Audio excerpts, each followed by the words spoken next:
vacation, holidays, things like that. I was 12 when I was sexually assaulted after school one day. My first experience of stigma was actually not about a mental illness, but more I went to an all-girls Catholic school at the time, and the school suggested to my family that it might be better I go to another school and deal with this quietly, because there was a bit of media around in the small town when it happened. So that was very instantly, I didn't realise it was stigma, but I very quickly learnt to not talk about it, hide it, that it was something I should be ashamed of. And that just grew then over time. Like we did move, we moved schools and towns, which kind of helped a little bit, but over the next 12 months things sort of started to, I suppose, impact and get worse, and my behaviour started changing and negative thoughts started creeping in, and at 14 I attempted suicide, which resulted in me being admitted to an adult mental health inpatient unit. I spent the better part of the next 5 years in hospital. My average admission was about 9 months. I had nearly 300 ECT treatments, lots of medication, lots of therapy. That was just life, I suppose, for me for a long time. So I was 19 when I got discharged and stayed out, and lived in a halfway house with other people with mental illness who were recovering, trying to get back into the community.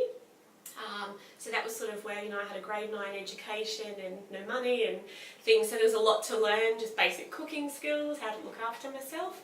And then at 22 I moved out on my own and got my first job on a slightly fabricated resume for a basic low-level admin job, but and that was kind of my journey. And then I suppose from that age of 22, that's when the real hard, scary work for me really started, because I didn't want to be the person that I'd been labelled, I suppose. I believe that life should be better. Years ago, I worked in a bank as a teller, and nobody I worked with knew. I never used to speak about it at all to people I worked with. And I had a couple of instances where a staff member on one instance and a customer on the other sort of grabbed my arm and said, "Oh my God, what are all the scars from?"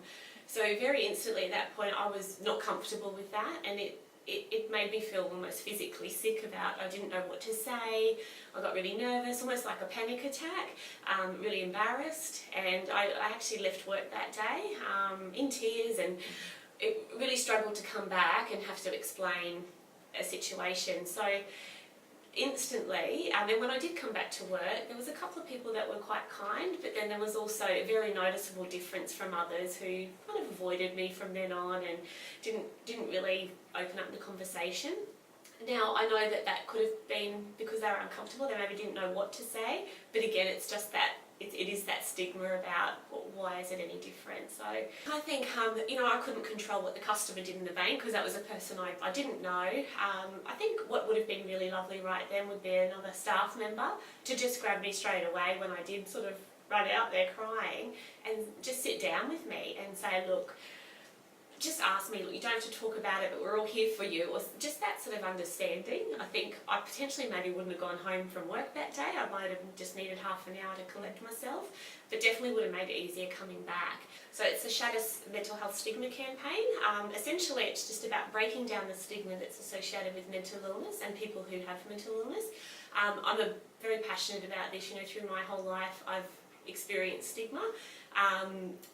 It probably even gets worse, I think, the better you become, because the more integrated you're back into a community, into work, the more I felt I had to hide, years lost of my life in hospital. So I'm very passionate about it. I think it's still very evident in the community, in our health service, and the more people talk about it positively, build awareness of illnesses, and show how that it is recoverable and treatable, I think is just going to do society a better thing. There's stigma on a lot of things. It can be stigma about your religion, your race, your sexual orientation, so it's just, and it applies to all of those, but for me mental illness is a really big one. When people are diagnosed with a mental illness, they've not only got to work through their treatment, financial responsibilities, their family, things like that. There's also stigma on top of it, which a lot of other physical sort of medical diagnoses don't have. It has a really big impact on people.